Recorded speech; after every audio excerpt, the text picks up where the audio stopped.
one quick thing that I forgot to mention in the last video, and I want to touch on now before I get into the other material, or the efficient contracts model, is that we want to know, how does the union select what they're going to do, right?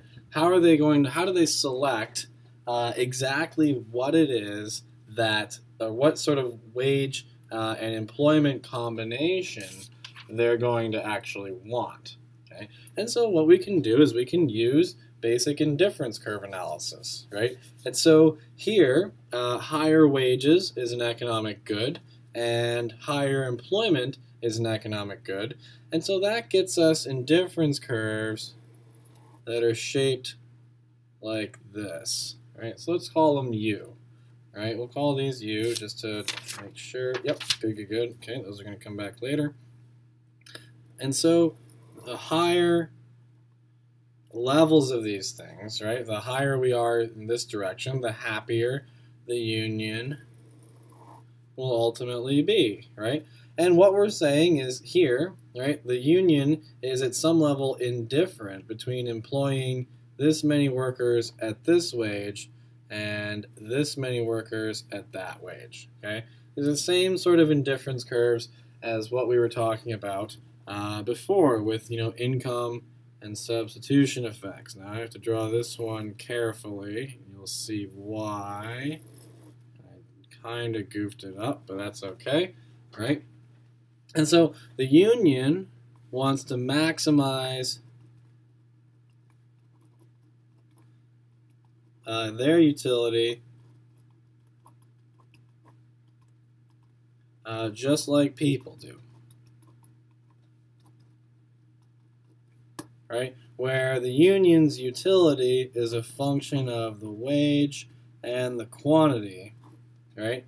With both of these, increasing. So it might be something like, and diminishing. So it might be something like W to the 1/2, Q to the 1/2, something like that, okay? Which probably is. That'll probably be close enough, right? And so what we can say is that if the union wants to maximize their utility, they have to select the point of tangency between the demand curve and the indifference curves that they face. And so here, right, this union is going to select this point here because this number of workers and this wage maximizes their utility, right? All other possible combinations. Remember, this demand curve is like the constraint. So they would love to get up on, this indifference curve if they can, right? But they can't, okay?